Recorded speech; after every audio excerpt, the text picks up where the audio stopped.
বেলাবেলির কোনো ঝামেলা ছাড়াই 10 মিনিটে তৈরি সেদ্ধ ডিমের পুর ভরা এই রোল কি কখনো আগে এইভাবে বানিয়ে খেয়েছেন? এতটা সফট নরম তুলতুলে হয় যে একবার বানিয়ে খাবে আবার বানাতে ইচ্ছে করবে। আসসালামু আলাইকুম বন্ধুরা, কিচেন বাঙালিয়ানা চ্যানেলে আপনাদের সবাইকে স্বাগত জানাই। প্রথমেই একটা মিক্সিং বোলের মধ্যে নিয়ে নিচ্ছি 1 কাপ পরিমাণ ময়দা। আপনারা চাইলে পরোটাগুলো আটা দিয়েও বানাতে পারেন। এবার দিয়ে দিচ্ছি এর মধ্যে অল্প একটু লবণ, চিনি, তারপর বারে বারে অল্প অল্প করে পানি মিশিয়ে একটা পারফেক্ট ব্যাটার তৈরি করে নেব। মনে রাখবেন পানিটা কিন্তু একেবারে দিয়ে ফেলা যাবে না, তা না হলে ব্যাটারটা কিন্তু অনেকটা পাতলা হয়ে যেতে পারে। তাই বারে বারে অল্প অল্প করে পানি দিয়ে ব্যাটারটা তৈরি করে নিতে হবে। তো আমি একটা হ্যান্ড উইক্সের সাহায্যে ব্যাটারটা তৈরি করে নিচ্ছি। আপনারা চাইলে হাত বা একটা চামচ দিয়েও বানাতে পারেন। এবার আলাদা একটা ছোট বাটির মধ্যে আগে থেকে আমি একটা ডিম ফেটিয়ে রেখেছিলাম। তো ডিমটা দিয়ে দেওয়ার পর আবারও সব কিছু ভালো করে ফেটিয়ে নেব। দিয়ে একটা পাতলা স্মুথ ব্যাটার তৈরি করে নিতে হবে। তো দেখুন পরোটা তৈরি করার জন্য কিন্তু আমার ব্যাটারটা তৈরি করা হয়ে গেল।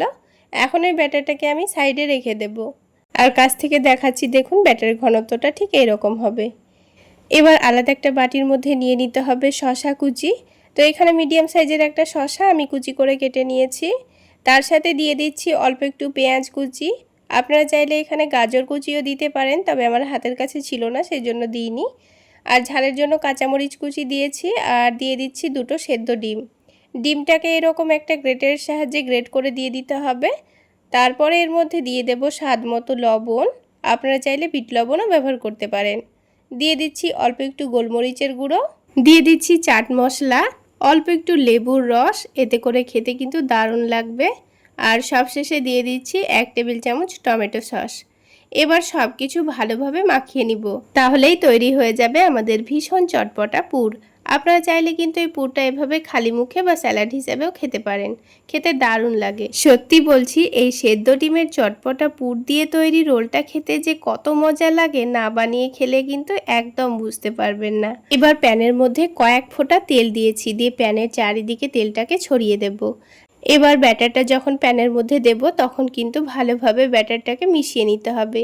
তারপর 2 চামচ ব্যাটার দিয়ে এরকম রুটির মতো করে শেপ দিয়ে নেব।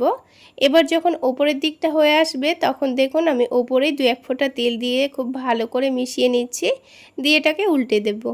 আর দেখুন 2 দিকটা কিন্তু খুব সুন্দর করে ভেজে নিতে হবে, তাহলে পরোটাগুলো খেতে খুবই মজার হবে, একটুও কাঁচা কাঁচা মনে হবে না। তো 2 দিকটা আমি খুব সুন্দর করে লাল লাল করে সেঁকে নিয়েছি। এবার ওপর থেকে 1 টেবিল চামচ টমেটো সস দিয়ে রুটির চারিদিকে খুব ভালো করে মাখিয়ে নিচ্ছি। তো দেখুন খুব ভালো করে মাখানো হয়ে গেছে। এখন ওই সেদ্ধ ডিমের পুরটা আমি এক সাইডে লম্বা করে দিয়ে দেব। ঠিক যেভাবে আমরা পাটিসাপটা পিঠা তৈরি করার জন্য এক সাইডে পুর দিয়ে থাকি, সেইভাবেই পুরটা দিয়ে দিতে হবে। দিয়ে ভালো করে এটাকে ভাঁজ করে নেব। তো দেখুন কত সুন্দর আমাদের রোল তৈরি করা হয়ে গেল। তো বন্ধুরা, একটা রোল কিন্তু আমাদের রেডি করা হয়ে গেল। তো আমি আপনাদের বোঝার সুবিধার জন্য আরও একটা বানিয়ে দেখাচ্ছি। আর যতবারই রোলগুলো বানাবেন তার আগে ব্যাটারটা ঠিক এইভাবে নাড়াচাড়া করে নিতে হবে। তারপর আবারও 2 চামচ ব্যাটার দিয়ে গোল করে ছড়িয়ে দিয়েছি। ঠিক একইভাবে একটু করে আবারও তেল দিয়ে দেব, দিয়ে উল্টে দেব। তো বন্ধুরা, এই পরোটাগুলো বানাতে কিন্তু খুব বেশি তেলের প্রয়োজন হয় না, খুবই সামান্য তেলে আপনারা এটা বানিয়ে নিতে পারবেন। আর খেতে যেমন হেলদি হবে তেমনই টেস্ট। তো পরোটার এক সাইডে আবারও আমি পুরটা দিয়ে ভালো করে এটাকে ফোল্ড করে নেব। একেবারে সহজ তৈরি করা, একটুও কিন্তু কোনো ঝামেলা হবে না, খুবই সহজে বানিয়ে নিতে পারবেন। তাহলে বন্ধুরা, আজকের এই মাখাবেলার ঝামেলা ছাড়া সেদ্ধ ডিমের পুর ভরা এগরোল রেসিপিটা আপনাদের কেমন লাগলো অবশ্যই কমেন্ট করে জানাবেন। আর ভালো লাগলে একটা লাইক শেয়ার করে দেবেন। আর আমার এই সহজ রেসিপিগুলো যদি ইউটিউব চ্যানেল থেকে দেখে থাকেন চ্যানেলটি সাবস্ক্রাইব করে দেবেন। আর ফেসবুক পেজ থেকে দেখে থাকলে পেজটি ফলো করে দেবেন।